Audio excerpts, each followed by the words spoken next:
बहराइच के विश्वेश्वरगंज थाने में तैनात महिला आरक्षी के फोन पर वो लास्ट फोन किसका था, जिसके फोन मिलाने के बाद महिला आरक्षी के द्वारा अपनी जीवन लीला को समाप्त कर दिया गया।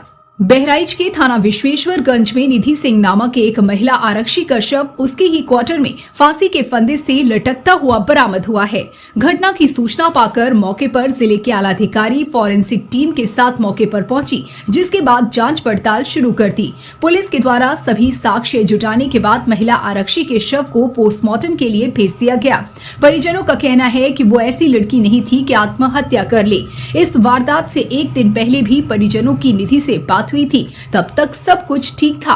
अचानक जब दूसरे दिन परिजनों को फोन पर ये सूचना प्राप्त हुई कि आप थाने पर आ जाएं, आपकी बेटी की मौत हो गई है, तो परिजनों के पैरों तले जमीन खिसक गई। इस संबंध में जानकारी देते हुए अपर पुलिस अधीक्षक नगर कुंवर ज्ञानेंद्र सिंह ने बताया कि अभी परिजनों के द्वारा कोई भी ऐसी तहरीर प्राप्त नहीं हुई है जिसमें उनके द्वारा ये कहा जाए कि उनकी बेटी की हत्या हुई है। प्रथम दृष्टया प्रतीत हो रहा है कि महिला आरक्षी ने फांसी के फंदे से लटककर आत्महत्या की है। एसपी सिटी ने बताया है कि उसके साथ की महिला आरक्षी द्वारा ये बताया गया है कि वो ड्यूटी पर जाने के लिए तैयार हो रही थी। उसने ऊपर वर्दी की शर्ट पहन रखी थी, वो नीचे लोअर पहन रखी थी। तभी अचानक उसके पास कोई फोन आता है और वह गुस्से में दरवाजा बंद कर ली, जिसके बाद उसने फांसी के फंदे से लटककर जान दे दी। लगातार उसके पास किसी का फोन आ रहा था। उनका कहना है कि कई साक्ष्य जुटा लिए गए हैं और कुछ साक्ष्य जुटाए जा रहे हैं। मोबाइल के कॉल लिस्ट में व मैसेज से कई बड़े खुलासे होने बाकी हैं। लेकिन इन सब में सबसे बड़ी बात यह है कि महिला आरक्षी के फोन पर वो लास्ट फोन किसका था, जिसके फोन के बाद वो गुस्सा होकर अपने कमरे में बंद हो गई और फांसी के फंदे से लटककर अपनी जान दे दी। उस फोन कॉल से महिला आरक्षी के साथ क्या हुआ, ये इस पूरे प्रकरण में सबसे बड़ा सवाल है। बहराइच जिले से न्यूज एडिट यूपी के लिए रेहान कादरी की रिपोर्ट। परिजन अभी हम लोगों से मिले थे, उन्होंने अपनी ऐसी कोई कंप्लेंट नहीं दर्ज कराई है, लेकिन अगर वो कोई कंप्लेंट दर्ज कराते हैं तो उसकी पूरी छानबीन होगी। तुरंत प्रथम दृष्टया मामला सुसाइड से मतलब आत्महत्या करने का पाया जा रहा है और जो भी उसमें फोरेंसिक टीमें भी हम लोगों ने लगाया था, वहाँ पे फोरेंसिक टीम में सारे साक्ष्य संकलन कर लिए गए हैं।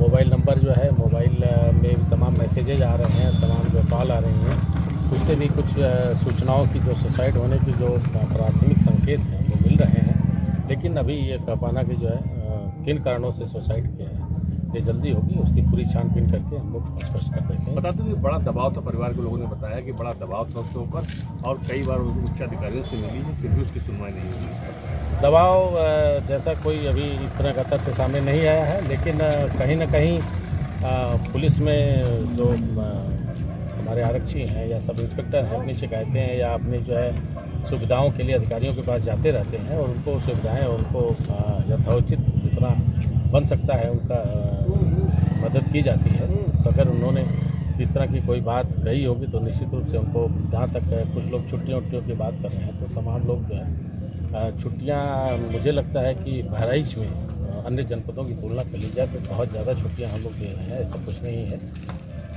ये सब बातें मुझे लगता है कि सरसरी तौर के लोग कह रहे हैं। सर, ये क्या रीजन लगता है आपको, क्या रीजन लगता है आपको? थाने से ट्रांसफर चाहती थी, कई बार उसके लिए उसने जो है आवेदन किया था कि हमारा लड़कियाँ थोड़ा सा जो, क्योंकि थाने की जो स्थितियाँ होती हैं कहीं ना कहीं उसमें संघर्ष करना पड़ता है, मेहनत करनी पड़ती है, तो ज़्यादातर लोग चाहते हैं, ज़्यादातर लड़कियाँ चाहती हैं कि कार्यालय में आ जाएँ, किसी ऐसी जगह आ जाएँ जहाँ पे आराम की नौकरी की है। तो तमाम लोग आवेदन पत्र देते रहते हैं और यथासंभव उसमें ट्रांसफ़र किए भी जाते हैं।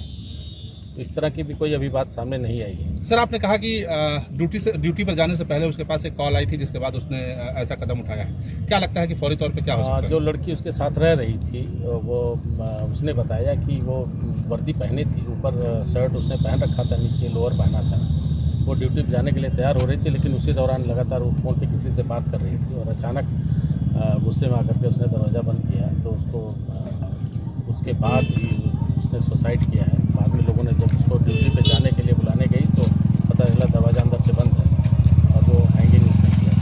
तो किससे बात कर रही थी, क्या एक बात का फिर आया है?